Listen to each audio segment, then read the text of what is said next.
This young man came to us from Baton Rouge, Louisiana in the summer of 1993. He didn't know anybody much here. He got assigned to a certain fifth-year quarterback who had been here for 5 years, and he would go on to win the Heisman Trophy. The two of them that year would win Bobby Bowden his first national championship in 1993. Warrick Dunn went on to set the career rushing record at Florida State, which still stands. He set the single-game rushing record, which has held for 21 years and should be good for at least another hour and a half.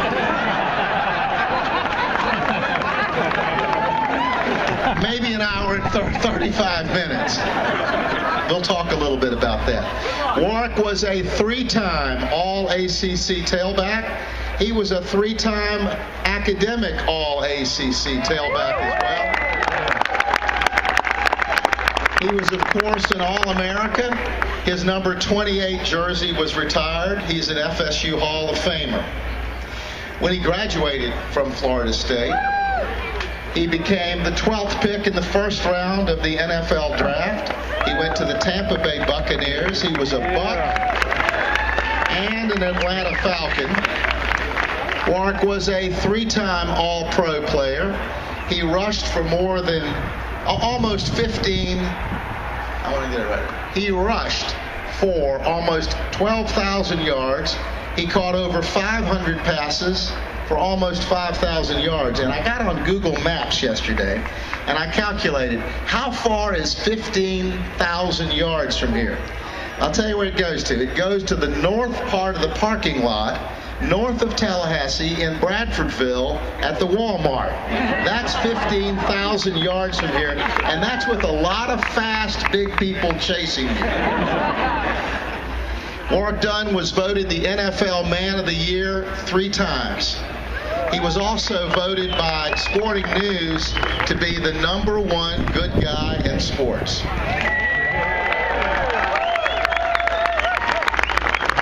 If there is a better graduate of Florida State or better representative, I don't know. He's right up there with it.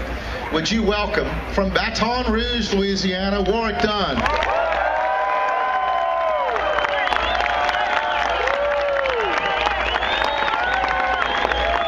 How you guys doing? Well, I appreciate you guys coming out to see me. This is crazy. So this is crazy. You guys are crazy. So, this is crazy. Warrick, thank you for coming down. Warrick drove down from Atlanta last night. He's a busy guy, but he wanted to come see you all. So I'll throw the softballs out to you, okay? So why did you come to Florida State? Well, in 1993, I just lost my mom 2 days after my 18th birthday, and every school was recruiting me to play defensive back, and I didn't want to play defensive back. And when Coach Bowden came to Baton Rouge, I just said, Coach, I would love to come to Florida State, but I want to play running back. And he made a deal with me that day. He said, hey, if you can come to Florida State, you can play running back. If it don't work out, you have to play defensive back. So it all worked out. All right, Warrick, you had a certain fifth-year senior quarterback as a roommate. What was Charlie Ward like to you as a mentor, a friend, and a quarterback? Well, I think, at that particular time I was going through so much emotionally just after losing my mom and being the oldest of 6. He was someone that I was able to, just talk about life. Someone we had similar mannerisms. We were both laid back and quiet in a sense, and we did talk in the room. Most people don't think we talk. We did talk in the room, and he was there for me because he's been through. He was a 5th-year senior. He was able to sit and listen to me when I talk. It's times I got emotional. I mean, when it was family day, it was, the seniors go out and their moms here. It was just an emotional time, and he was someone that I could sit in the room and I can talk. And if I started crying, he didn't judge me. He really helped me, keep it together. And being a freshman, being away from home, and I'm worried about the younger ones. I mean, he was someone that I could definitely sound off on and get some advice about life. Pretty good roommate selection right there. That is for sure. Now, Warrick, when you came right over here, were you a DB for any days here in the beginning? I heard maybe rumor that Mickey Andrews tried to grab you. Well, Mickey talked to me. I wasn't having it. I didn't want to play. I didn't want to hit anybody. I wanted to make guys miss and score touchdowns. And the crazy thing is, people don't know this. I was last in a depth chart. And going out there, Ty McMillan that year, he blew his kneecap on the first day. We were in shorts, and a couple other guys had some ankle injuries, and all of a sudden now I have to go in against the first team defense, and I was like, oh my God, these guys are huge. And believe it or not, I started running for my life from that point on. It's been history ever since. We're glad you ran for your life. I'm playing for six. We're going to get Coach Sexton here ready. Now, there is a play in Florida State football lore. It's simply known as Warrick Dunn. You tell anybody Warrick Dunn and they know about that play. Let me set the scene for you. It's 1993. These guys have done really well. I think we're 10-1 at that point. But if we win in Gainesville, we go on to play in the national championship.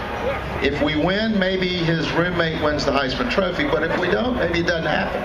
We were up by 3 touchdowns, and then the old Gators started coming back on us. And it got to be 26-21, and I was in that corner, and there was a wave of emotion that you could just see. Old Mo, as Keith Jackson would say, he had moved from this side of the field to that side, momentum. And so Florida scored again. It's 26-21. They kick off to us. We bring it back to the 21.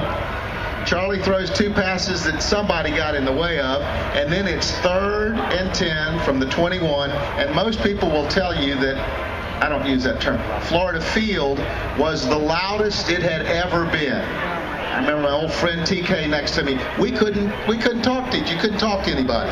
So it's 3rd and 10 from the 21. Now, I want to bring back Warrick. You mentioned him. I'm going to bring back an old friend because he's going to do a visual when we're going to do Gene Deckeroff. Would you welcome Warrick's coach, 30 years as our running back coach, Billy Sexton.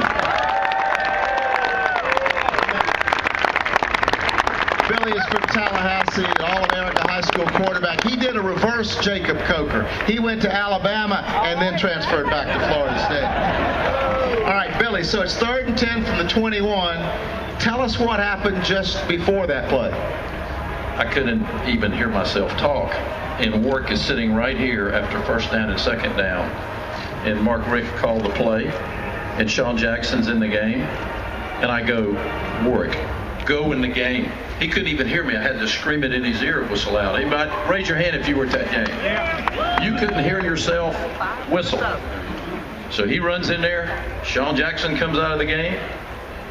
And on November 27th, 1993, we snatched victory from the jaws of defeat.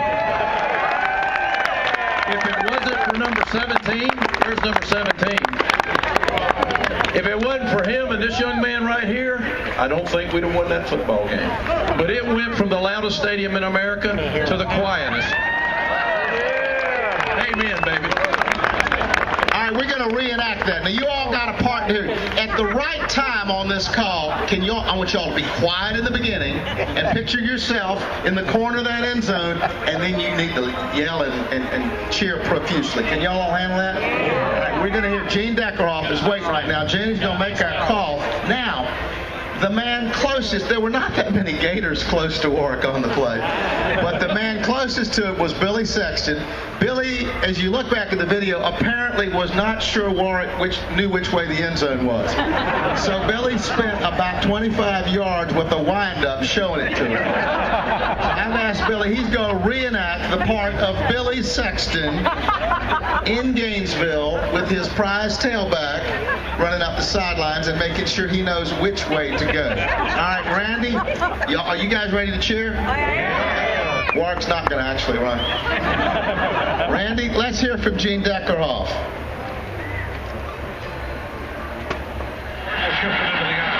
Three wide receivers now with fire to the near side. Ward takes the snap. Play action. Rush. Looks. Pops into the pocket. Runs to his left. Throws it downfield. And is caught by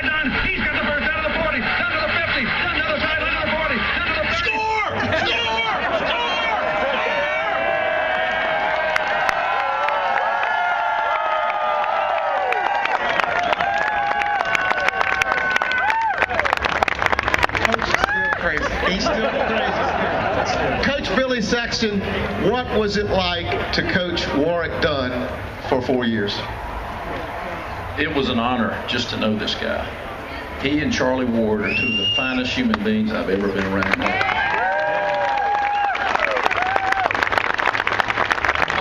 All of us that are fans in Seminoles, it's what it's all about. That's what it's all about, ladies and gentlemen. These folks right here.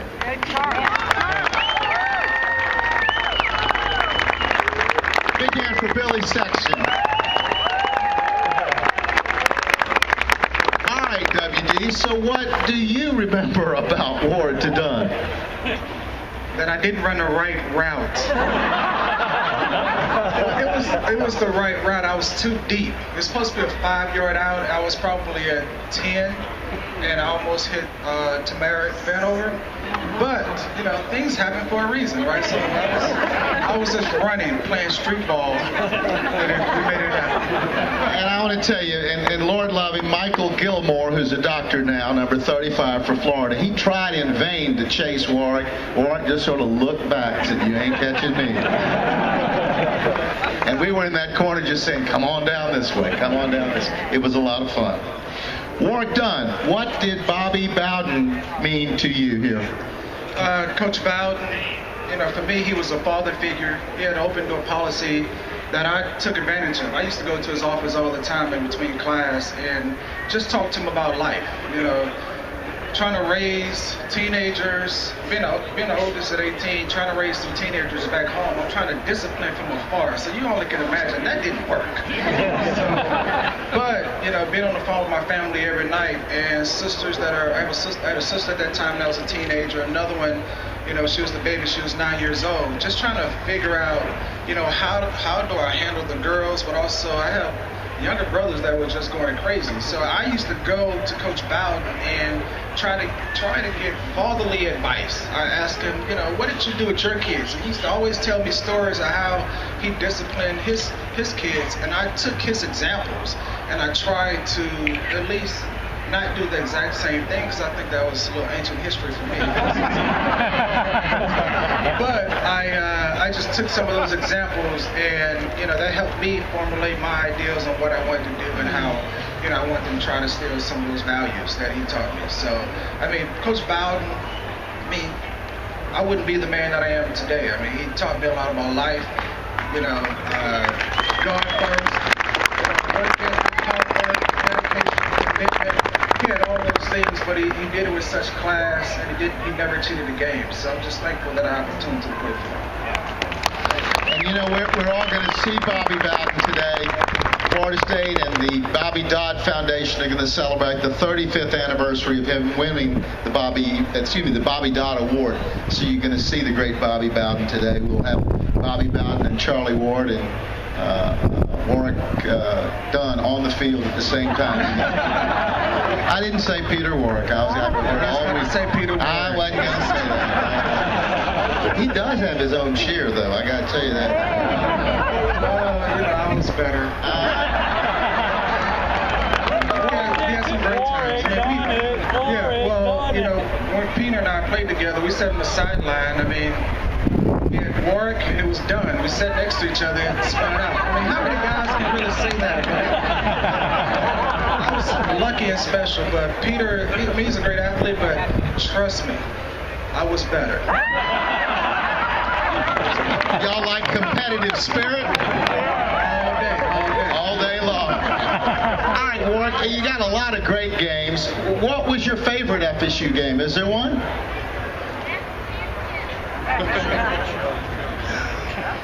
That's a tough one. I've had too many great games. Why don't we just say all of them were real good? How about that? I remember I critique myself so much that I remember the bad games, right? So that ugly game in Virginia that Thursday night. Let me just tell you for the record, it was a touchdown. And I'm only saying that because I know I was tripping, but I took ball and I go ball first to the goal line. And it's a home call. but it was great for them, and I hated it. And, you know, I was part of the first team to lose in ACC, so I'm sorry that it's Do we forgive Warrick? Is that okay? You're forgiven. You're all right. Warrick, let me see. GA from Milton, are you here? Raise your hand. Greg here, he was supposed to be, he's coming to the ball game. All right. Greg Allen from Milton is a wonderful Seminole who's making his way. He wanted to see you today, and you broke his career rushing record. There's another guy who's running today. Let's talk just a minute. I think you've seen him in person once or twice. And by about 140 today, one of those little records might just, you know, be broken by a guy named Dalvin Cook. I don't know if I like Dalvin anymore. Well, just act like you're an analyst, not his friend. What do you think about number 4 for Florida State? No, I love to watch him play. I mean, he's attacking. He shows, you know, we're two different type of runners, but he's more downhill. He's patient, and he's explosive, man. I mean, he's really just taking what the defense gives him, but he shows a lot of mobility. I just, you know, for me, you want to see if a guy can continue on that pace. I mean, we're running him a lot, right? I mean, you want him to continue to produce and play at a high level, but he's as gifted as they come as a running back, in my opinion. That's pretty good endorsement. Let me ask you, let me get closer to home. Y'all may not. Warrick is a partner and owner of the Atlanta Falcons now in his business career. So let's talk about people you work with. No tickets, no free tickets. Business. Tell us about a little tailback for the Falcons named Devonta Freeman. This year, you know, just been able to watch him and talk to him a little bit. I mean, he's really starting to come into his own. And I think, you know, after I was yelling at him for a whole year last year, you know, in the off season this year, I was able to sit in the running backs room and really critique those guys on how they was, you know, what he was seeing, how he was reading. But we started running the similar offense that he ran at Florida State, so he had some familiarity with him. And from that, he was worried about, okay, if I don't hit the home run, then I'm going to come out of the game. And when Telvin Coleman was injured for those games, he was able to just relax and get a good feel for the game. So he got in and he really just started taking control, you know, pressing the line of scrimmage. And he's shown some explosiveness that I didn't see here at Florida State, but he's been able to break a lot of tackles. He's a strong, little, stocky guy that has some ability to get in open field and make guys miss. So, you know, he's really coming into his own. It's just a matter of, can he stay healthy on the pro level, and can he continue to produce when, you know, they call your number in that crunch time in the playoffs. So let's just hope he stays healthy and we can continue winning football games. Devonta certainly, and hopefully one day we'll be able to, maybe it'll be a long time away because we want him to work weekends for a long time now, but Devonta Freeman is a great young man too, and I hope we can meet him one day here. Warrick, you played at something a little bit short of 180 pounds. Coach Bowden somebody asked Coach Bowden, Warrick doesn't ever seem to get hurt. Why is it? And in his Alabama way, Coach Bowden said, well, Warrick, he folds well. I always remember that one. But Warrick Dunn, how did you played with a lot of big people, how did you avoid getting hurt? Well, I was actually like 160. Okay, let me be honest with you. I used to try to put weights in my warm-ups and stuff and get on the scale so I'll be a little bit heavier. But I used to always get down in a fetal position on the football field. I mean, for me, that helped protect me. Guys were always going to be bigger than me. I've been playing football since I was 7 years old. I was always playing against bigger guys. So I had to protect myself. And I never tried to fight hits, you know, run through them. I always gave with the hits. So sometimes it looked ugly, but I was also taught live for another down. So I lived for the next down, but when I was in those piles, I was always balling up, getting in the fetal position. So that's my signature move. So, I think this is inspiring. So, like if you got a bad day at home or at work one day, just think Warrick Dunn and get in the fetal position. And I think you're going to be okay. Don't listen to Doug. Warrick, you left Florida State, you got a degree. But in Atlanta, not too long ago, this guy went back and got a master's degree from Emory University in business. Tell us, what was your thought process, and why did you do that? Well, looking back on it, I'm happy, but when I was going through it, I was like, what the hell was I doing? It was crazy. But when I became a limited partner with the Falcons, I mean, I was sitting in the, meetings, limited partner meetings, and, Mr. Blank, who's a billionaire, another billionaire, another guy, 500 million. And these words are just flying over my head. I'm just like, I need some help. I didn't want to continue asking the guy next to me, like, what are you guys talking about? What's going on? So I just took it upon myself that I wanted to go and learn more about business. So I went and applied on my own to Emory, did the interview process, wrote all the essays, and I got into Emory, and then I told my limited partners, and the only thing they told me is that, why didn't you tell me? I could have got you in the school. Well, I didn't want to use you guys. I wanted to stand on my own 2 feet, but I also wanted to earn their respect. And I think And a degree from Emory is something really to be proud of. I don't know if they invite you back for Emory football, but well, they're undefeated right now. They're a very good school. Warrick, let's take just a minute here. A lot of you know something about it, but Homes for the Holidays and Warrick Dunn Charities, wonderful. All right, we're going to get a little evangelical here just a minute. Warrick, tell us about Homes for the Holidays. What's your mission? So everybody may not know. Tell us what your charity does. Well, it's Warrick Dunn Charities, but we are a public charity. Most people think I just write the check, but we actually take public funds. But our signature program is called Homes for the Holidays, where we help single parents become first-time homeowners, and that's giving them $5,000 down payment, but also fully furnishing their homes from food, furniture, linens, TVs, computers, toothbrushes. I mean, pretty much we get the family to the point all they have to do is bring their clothes. So we've been doing this program now for 18 years.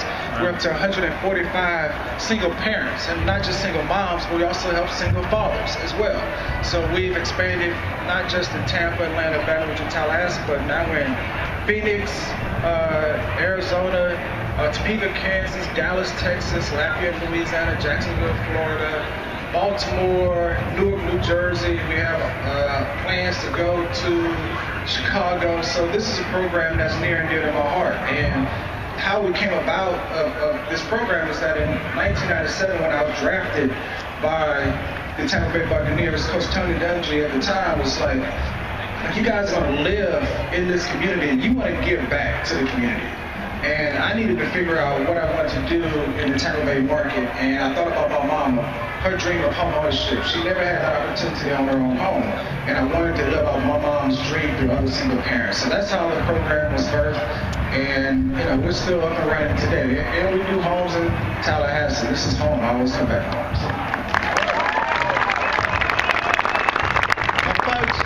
We've got some folks who are going to pass out. There's some cards for Warrick Dunn Charities, and I kind of want to challenge you. We all spend all this money to go to these ball games. I'd like everybody here to think of it. It's a giving season. If you would contribute just the cost of one football ticket, and all of you did that, let's let Warrick Dunn, and he sees everybody that you can. He sees the names. With Randy and Bob, we got the cards. Where are our cards? All right, guys. Let's start. Andrew, help them. We're going to pass these cards out. Take a card. You can't contribute right now. Put it in your pocket. Actually do this.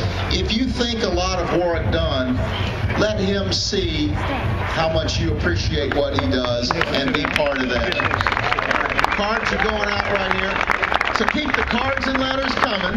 Put one in your pocket, and all of you can contribute the cost of a football ticket, and many of you contribute the cost of maybe a couple families of football tickets. But let's help Warrick Dunn with Warrick Dunn Charities and let him know it. Okay. Can I just interject for a second? Yes, sir. Is that I'm a family guy, and I know I brought my sister and my nephew and my niece, Caden. My little nephew. You got to see this little fella. Caden. Hey, come up here. He's a future Seminole, trust me. How about that?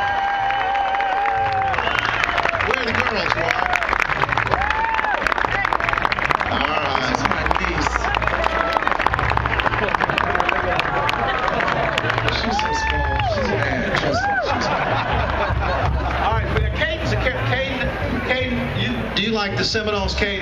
Yes. Kate, are you looking forward to seeing the horse and the rider? Yes. I think Kane's got a future in television. What do y'all think? Yeah, just one thing. I know we were talking about the charity.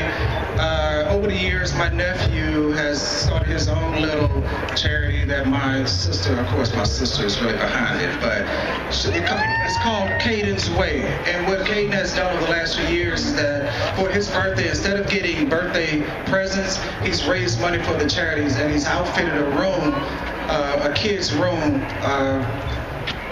every year for the charity. So he sponsored a room. And this is fall, but I want you to meet Warrick's sister, Summer. Anyway, thank you for bringing the family. Folks, it's been